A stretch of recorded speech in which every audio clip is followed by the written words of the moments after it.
Aquí les invitaría nada más y para la parte de cierre, en lo que me toca hablar acerca de cómo estar preparados para el regreso a clases. Me pueden acompañar aquí a estar en Menti y aquí en el código 14829492, ojalá que pudieran estarme acompañando para este proceso, donde uno de los retos que hablábamos es cómo lograr tener la interacción oportuna en el momento oportuno, ¿no? Y entonces ahí algo que tenemos que ver es de repente, pues no sabemos qué hacer, no sabemos qué ver o no sabemos cómo estructurar. Y una de las herramientas que podemos tener es Menti como un punto de comunicación.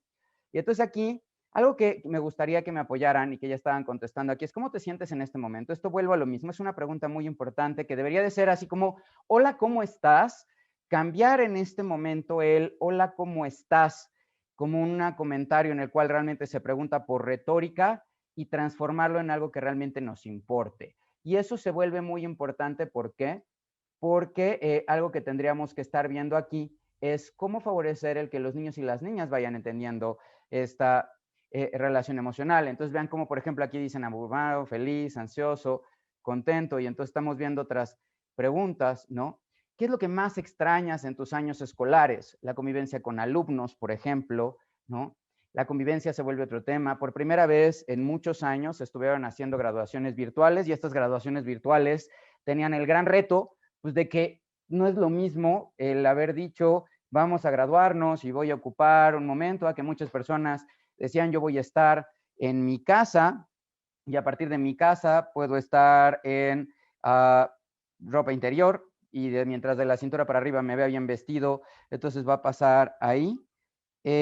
Y es algo que tendríamos que estar viendo. Sí, Belina Arias, totalmente, se van a estar respondiendo las preguntas, cada uno de los ponentes va a estar respondiendo las preguntas y vamos a hacer como una serie de respuestas para ello. Gracias por el comentario. Y entonces vean cómo la convivencia, ver a la gente, los amigos es algo que se ha transformado. Y entonces ya lo decía Ángel, y es algo de lo que hablaba en el cierre de la plática anterior, el punto básico de pediatría del desarrollo es que es una transdisciplina donde, por ejemplo, ahorita yo estoy viendo la luz, pero la luz es demasiado intensa y puede ser que esa luz sea tan intensa que es cegadora, ¿no? Y entonces todavía se pone más intensa y entonces eso puede lastimar y esa luz blanca, además de que sí puede estar ayudando al fotodaño y tenemos que estar utilizando protector solar, aunque no salgamos a la calle por estar expuestos a estas tecnologías. También tenemos, como ya lo dijo Ángel, de cuidar nuestra salud ocular y entonces gotas de ácido hialurónico son muy importantes que se pueden estar hablando, la parte de la convivencia, que ahora se vuelve virtual. Por ejemplo, yo cómo puedo saber lo que ustedes están pensando. Gracias de corazón a todas las cerca ahora ya de 1,300 personas que nos han estado acompañando a lo largo de esta transmisión, que ya llevamos 4 horas de forma continua transmitiendo, salvo el break técnico de hace rato, y que además han estado participando en Menti, que además han estado haciendo las cosas y que hemos estado viendo, ¿no? Pero ven cómo la tecnología también nos ha ayudado a que ahora podemos estar en México, Argentina, Bolivia, Chile, Colombia, Costa Rica, Ecuador, España, Estados Unidos, Francia, Guatemala, Honduras, Nicaragua, Panamá, Perú, República Dominicana, a que como lo decía hace rato, este curso, si hubiera sido aquí en la Ciudad de México en presencial, no podríamos estar teniendo que el 23.52% de quienes nos están viendo son sinaloenses, ¿no? De ahí viene Ciudad de México y de ahí todas las demás ciudades, gracias a los sinaloenses que nos están acompañando. Y entonces la tecnología nos ayuda para estar cerca. Y entonces el primer gran punto es tenemos que entender que el mundo de vida anterior ya no va a volver a ser igual, ¿no? Y una analogía en este sentido es lo que pasa cuando cayó un meteorito en el Golfo de México y los dinosaurios se trastocaron y definitivamente cambiaron y se dieron en un aspecto completamente diferente. ¿Por qué? Porque así como ese meteorito que cayó impactó en el Golfo de México y dejó marcado aquí para siempre el territorio y hizo que el 75% de los dinosaurios se extinguieran, de la misma forma, el año pasado fue la primera vez que cerca del 92% de las personas de todo el mundo, en todo el sistema educativo, de todos los niveles educativos, dejaron de acudir a la escuela, ¿no? Y entonces algo que comentaba Ángel es, las recomendaciones de la Academia Americana de Pediatría estaban basadas en tiempo pantalla o en los estudios que se basaban en televisión como una interacción pasiva. Pero ¿qué pasa con esta interacción activa? Por ejemplo, ahora llevan 4 horas, ya rebasaron al doble su tiempo máximo de uso de pantallas, pero ha sido productivo, hemos estado interactuando, hemos tratado a través de diferentes momentos de buscar esta interacción, de utilizar ya sea las respuestas, el utilizar Menti, el utilizar otras estrategias, ¿no? Donde hemos variado para hacerle sentir parte de que ya hasta escuchamos un niño de 3 años qué es lo que opina, ¿no? Y entonces la gran pregunta aquí sería concretamente, ¿estamos en este momento expuestos a pantallas solo por estar expuestos a pantallas o estamos expuestos a pantallas consolidando un desarrollo hacia el futuro, ¿no? Y entonces aquí la convivencia tenemos que entender de que se ha transformado. ¿Cómo vamos a hacer que la convivencia virtual se vuelva presencial? Y es algo de lo que vamos a estar hablando. ¿Por qué? Porque de entrada, por ejemplo, han hablado con tu hijo acerca del regreso a clases. Muchas personas podríamos ver a ver qué es lo que contestan en este momento en las encuestas, pero la realidad es puede ser que sí, puede ser que no. ¿Qué es lo que va a pasar? ¿No? Aquí hay puntos que se refieren, por ejemplo, aquí aprovechando mientras hay programas para niños, la realidad es que la mejor estimulación que se puede dar a un niño es la que se da a través de una interacción oportuna entre un humano cuidador que genera un vínculo afectivo que está interactuando y que está ahí. Los dispositivos móviles no deberían de dejarse al cuidado de los niños. Los dispositivos móviles son una tecnología de información y comunicación y como tecnología siempre tiene que ser un medio de comunicación. El fin debe de ser la persona, ¿no? Cosas importantes a recapitular en ideas, y aquí estoy haciendo como un cierre de lo que hemos ido viendo el día de hoy, es, por ejemplo, considerar que la distancia mínima en la cual, si yo voy a tener una videollamada, donde puede ser que en este momento vaya a tener un contacto con mi hijo, si estoy trabajando y a lo mejor en este momento estoy trabajando, mi hijo está en casa con su mamá, puedo utilizar la videollamada, como ya lo comentó Ángel, pero nunca menos de 40 centímetros. Entonces, siempre tratar de que la mínima distancia que tengamos del dispositivo móvil sea la distancia que existe de todo el brazo extendido de un adulto. ¿Por qué? Porque desde el punto de vista de la oftalmología, el que un niño menor de 1 año esté expuesto a la luz intensa de los dispositivos, y aquí sí me ayudan a ir conectando porque se está quedando sin pila, de la luz intensa que puede estar asociada a la radiación, eso hace una hiperplasia del nervio óptico que puede dar problemas. Entonces tendríamos que estar considerando en este momento que debemos de estar viendo en los niños y en las niñas que nunca estén a menos de 40 centímetros de esta parte, por un lado. Dos, el que también tengamos una higiene oftalmológica adecuada, utilizando gotas de ácido hialurónico que puedan ayudar a que los niños y las niñas estén en este momento teniendo la luz que emiten los dispositivos, resecan la córnea, resecan las conjuntivas, y entonces eso puede ser que a los niños no se les ha pasado ya después, por ejemplo, de estas 4 horas de estarnos acompañando, puede ser que vayan sintiendo que tienen los ojos resecos o que tienen alguna situación complicada, ¿no? Aquí, por ejemplo, algo importante, el código lo pueden ir viendo aquí arriba con menti.com y aquí es 1482-9492. Pero ¿qué pasa, por ejemplo, hablar del regreso a clases? Por ejemplo, aquí 30% ha dicho que no. El resto ha dicho que sí. Y entonces aquí algo que tendríamos que estar viendo es cómo, espero que no se haya cortado la transmisión. ¿Hola? ¿Me escuchan? ¿Sí? Y entonces, el reto que tenemos en este momento es justamente qué pasa con los niños y con las niñas que, por ejemplo, no hemos hablado con este tema, y si yo no lo toco, lo veo como un tabú, o voy a esperar qué va a pasar después. ¿Por qué? Porque los niños hace algún tiempo tenían el reto de que decían, yo quiero ir a la escuela, y de repente se vuelve una situación adicional en la cual ahora dicen, yo no quiero ir a la escuela, tengo miedo y creo que te vaya a pasar algo. Y eso es algo muy importante que tenemos que ir hablando. Y entonces tenemos que ir viviendo con las personas, y entonces está en los niños y las niñas que, por ejemplo, tenemos que ir buscando los adaptadores que permitan el que nosotros vayamos haciendo las cosas adecuadas con lo que estamos viviendo, que, por ejemplo, puede ser que esta adaptación de estamos en clases, esta adaptación de que estamos en línea, eso es algo que puede estar impactando y que es algo que nos puede estar haciendo sentir de una forma particular, inadecuada o no, y es algo que lo tendríamos que ver. Y aquí en esta perspectiva, lo que yo les invitaría aquí a preguntar es, ¿qué estamos listos para el retorno al aula? ¿Ustedes creen que estamos listos para retorno al aula? ¿Qué opinan ustedes? Aquí me gustaría escuchar a través de su voz qué está pasando. ¿Por qué?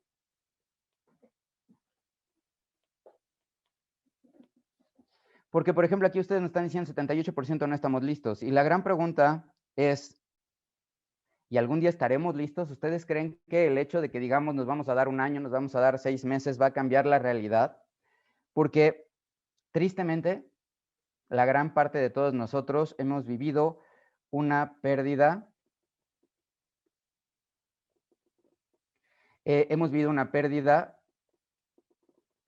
Y entonces, en ese sentido, ¿qué vamos a hacer? ¿No? ¿Por qué? Porque pues ya perdimos, estamos regresando. ¿Y qué es más importante? Yo aquí les haría una invitación a esta parte de retorno a las aulas. El niño o la niña que en este momento estamos pensando regrese o no, independientemente de todas las características, lo tendremos que amanecer como algo que se llama riesgo calculado. No sé si alguien de ustedes está consciente de lo que implica el riesgo calculado, y ese riesgo calculado es importante. ¿Por qué? Porque el riesgo calculado es, yo voy a cruzar la calle, y yo voy a cruzar la calle, y al cruzar la calle, lo que va a pasar es de que tiene el niño que en ese momento saber que puede ser que lo atropellen, que puede ser que tenga algún problema, ¿no? Y por eso no va a cruzar la calle. Ojo, no estoy diciendo en ningún momento que, que ya lleguemos mañana y que vayamos todos a la escuela. Lo que quiero hablar es en una reflexión de, tenemos que aprender a vivir con el riesgo calculado, de que desafortunadamente ahora llegó esta pandemia, más adelante puede llegar algo más. Nunca sabemos qué va a pasar después. Y tenemos que aprender nosotros a salir adelante. Y el retorno a las aulas en un primer momento tiene que ver con la parte del desarrollo. ¿Qué voy a hacer para favorecer el desarrollo? ¿Qué es lo que voy a hacer para poder avanzar? ¿Qué es lo que me falta para poder avanzar? Pero si esperamos estar en un mundo de 100% de seguridad, la realidad es que el mundo de 100% de seguridad no existe. ¿Por qué? Porque siempre va a haber nuevos retos, porque siempre va a haber nuevas situaciones. ¿Y qué está pasando con los problemas emocionales? ¿Y qué está pasando con todo lo que están viviendo los niños? ¿No? Y entonces aquí, después de estas reflexiones, les invitaría, además de en las preguntas, para tomar los próximos minutos a escuchar de ustedes qué opinan acerca de las reflexiones de lo que hemos hecho el día de hoy, de esto que les acabo de plantear, porque este curso venía, ¿cómo estar listos para la regreso a la escuela? La primera frase es, nunca vamos a estar suficientemente listos y nunca vamos a estar lo suficientemente preparados, pero también es algo que tenemos que ir viviendo y es algo que tendríamos que ir haciendo, ¿sí? Y en ese momento, ¿qué creen ustedes que encontraremos al regresar a clases presenciales? Aquí, por ejemplo, dicen, los niños son los menos afectados por COVID y los más encerrados, convivimos con virus, bacterias todos los días. La realidad es que uno de los retos a los que nos estamos enfrentando es a los problemas del lenguaje. Los problemas del lenguaje se están volviendo un problema muy significativo. Además, por ejemplo, vean, ahorita yo no estoy teniendo un contacto visual con alguien. Si yo veo a un punto blanco, en ese momento, pues ustedes sienten que los veo. Pero si yo quisiera ver un recuadro, que ahorita no estoy viendo a nadie, entonces no podría verlo. La única forma que yo tengo de saber qué están opinando, la única forma que tengo de saber qué están pensando es ir viendo si nos siguen acompañando, si siguen estando ahí, si les está siendo de utilidad. Supongo que sí, porque gracias que ya somos 1,314 personas. Eso quiere decir que 1000 gracias a todos los que nos han acompañado todas estas horas, ¿no? Y entonces aquí tendríamos que ver, por ejemplo, esta parte gradual para que no es un cambio de golpe otra vez.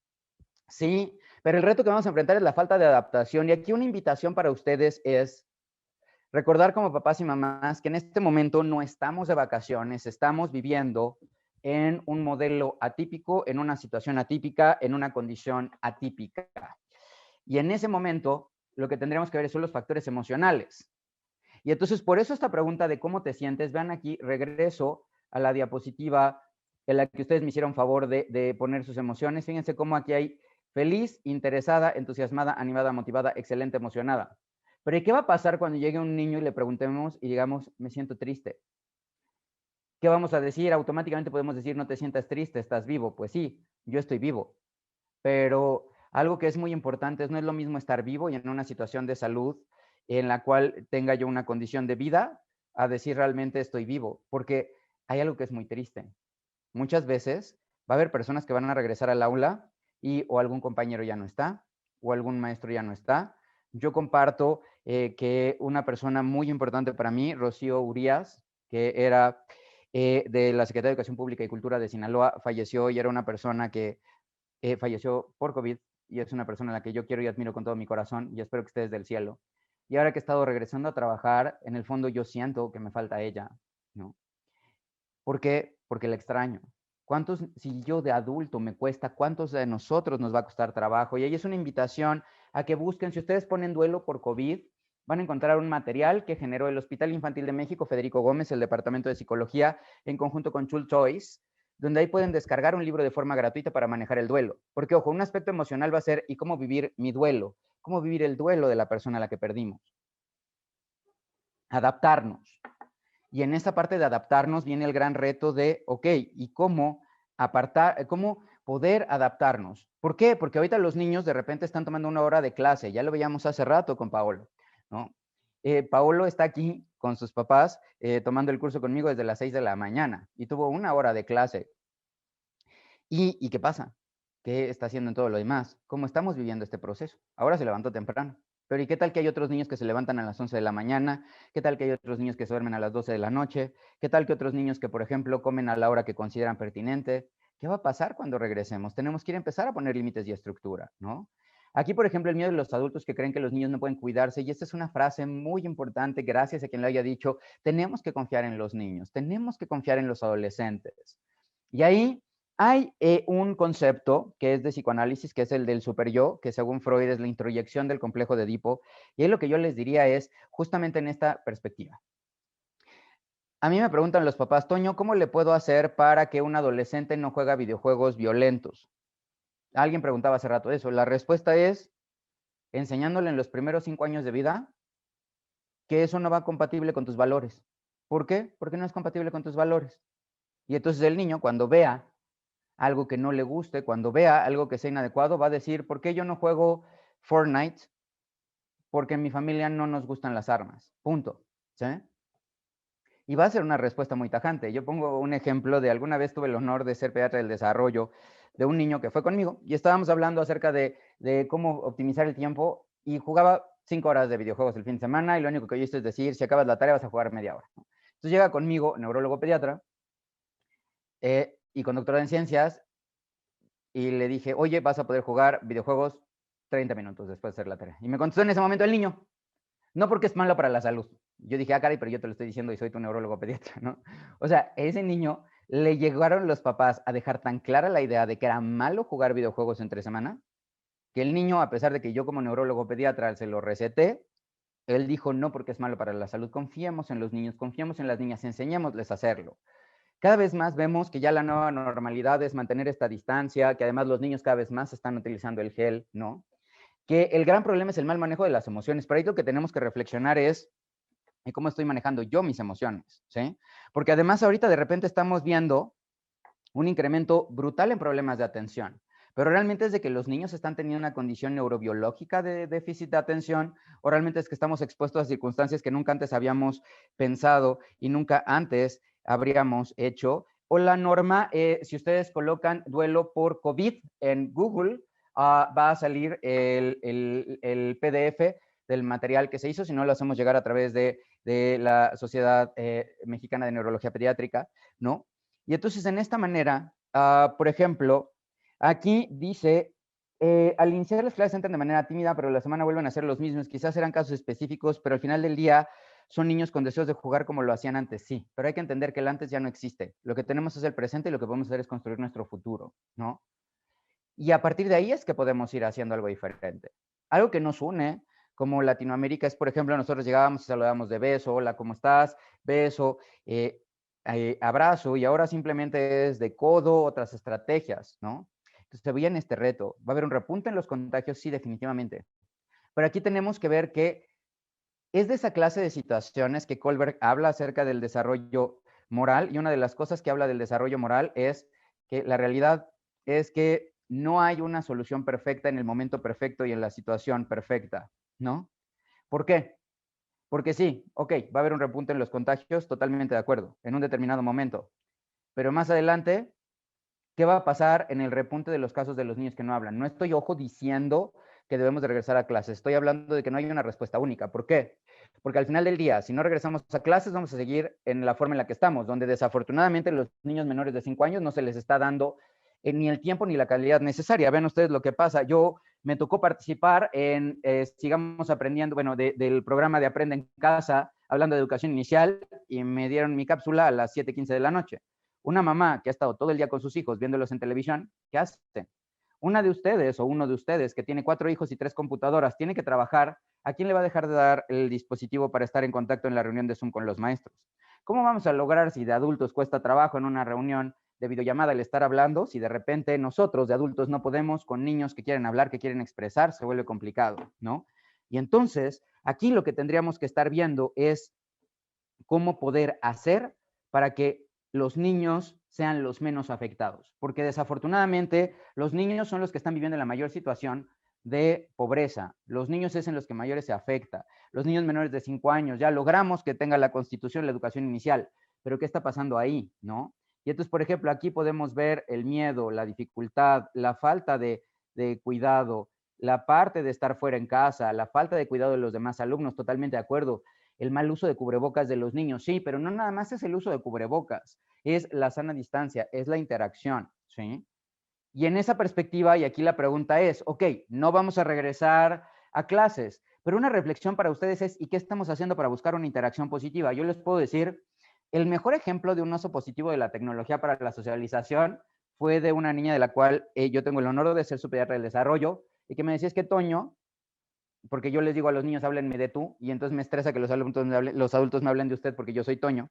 Me decía, y esta niña, oye, es que fíjate que estoy yo con las niñas y entonces estamos jugando y estamos a través de WhatsApp o a través de videollamada y entonces ya jugamos lotería, ya jugamos memoria, luego vemos cada uno cómo hacer un pastel, luego bailamos y entonces la niña tenía una vida social muy rica a través de estar en la distancia, ¿sí?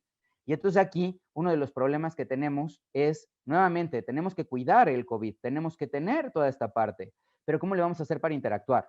Porque además, ahorita viene el gran reto. Vean ustedes cómo la plataforma de Zoom es una de las que más ha incrementado su valor de forma exponencial.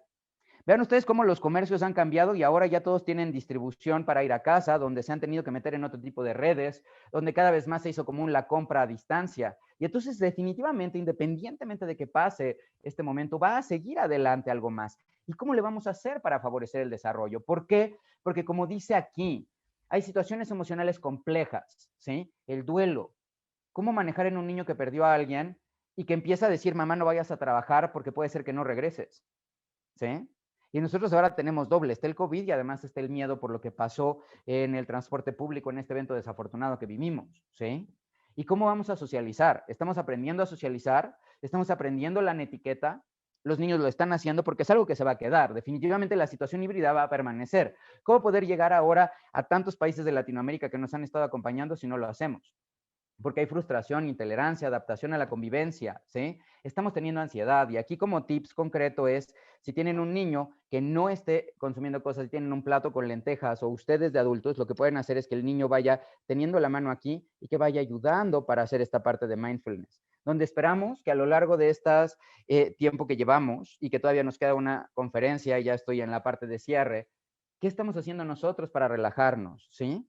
Donde, por ejemplo, hay que aprender antes de enojarnos y antes de pensar en qué es lo que pasa. Y ahí un frasquito de la calma puede ser muy útil. Y entonces vean cómo en este frasquito de la calma puede pasar algo en lo cual yo estoy viendo las cosas claras. Por ejemplo, hace rato yo, sin querer, tiré muy fuerte de uno de mis colaboradores que es maravilloso y sin querer lo hice que se cayera.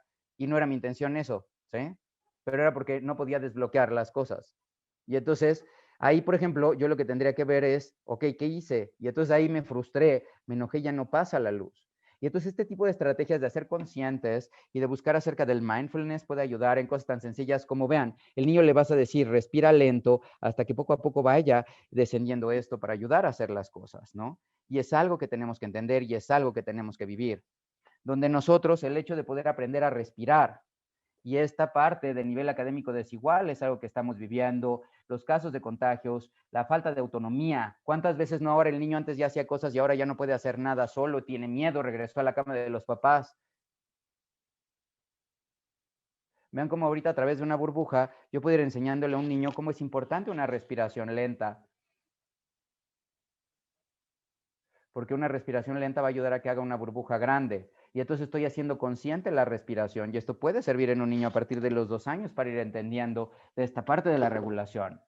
donde tenemos problemas para socializar, donde la adaptación, donde los problemas del aprendizaje se vuelven un gran reto, donde estamos teniendo falta de agua, donde tenemos necesidad de afecto. ¿Cuántos de ustedes no les ha pasado que dicen extraño la última vez que recibí un abrazo, ¿no? Y que de repente quieres ver a alguien que quieres mucho y no lo haces. El bullying también. ¿Por qué? Porque también estamos abriendo las casas de las personas. Y hay que considerar que muchas personas ya abrieron sus casas. ¿Y qué va a pasar después? ¿Cómo lo estoy viendo? ¿Cómo lo estoy viviendo? ¿Sí? Donde aquí, nuevamente, vean como el miedo, la intolerancia, la dificultad. Tenemos que ir entendiendo eso y tenemos que ir viendo qué es lo bueno que nos deja. Y entonces aquí, lo que nos estaría dejando, además de que esto lo vamos a compartir y después si quieren seguir pasando y que los niños transmiten los miedos, ir ayudando a entender las cosas, lo que yo diría y con esta frase yo cerraría para dar pie a un último tema que no por ser el último es menos importante, que es la nutrición y el desarrollo, que ya está por aquí el doctor Ayaviri, que va a dictar esta conferencia de cierre del curso para padres de la Sociedad Mexicana de Neurología Pediátrica. Lo primero que yo diría aquí es, ojo, ¿el miedo existe? Sí. Todos tenemos miedo.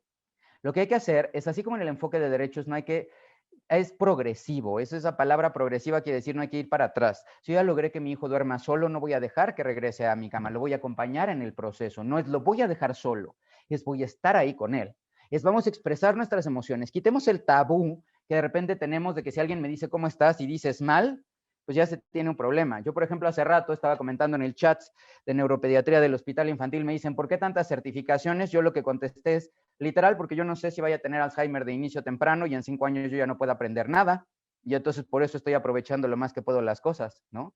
Algo que deberíamos de aprovechar de la pandemia es vivir el presente, centrarnos en el presente. ¿Cómo podemos utilizar el pasado para construir cada día mejor? Donde demos lo mejor de nosotros mismos. Si nos sentimos tristes, expresar nuestras tristezas. Ayudar a través de imágenes, que los niños vayan entendiendo qué pasa, qué es el miedo, por qué, por ejemplo, el niño se siente triste. ¿Cómo le puedo ayudar a hacer entender a un niño aquí qué se siente ese niño? ¿Por qué está triste? ¿Por qué tiró el vaso? ¿Y entonces qué pasó? ¿Qué está pasando con este niño? ¿Cómo se siente este niño? ¿Estará viviendo algo diferente?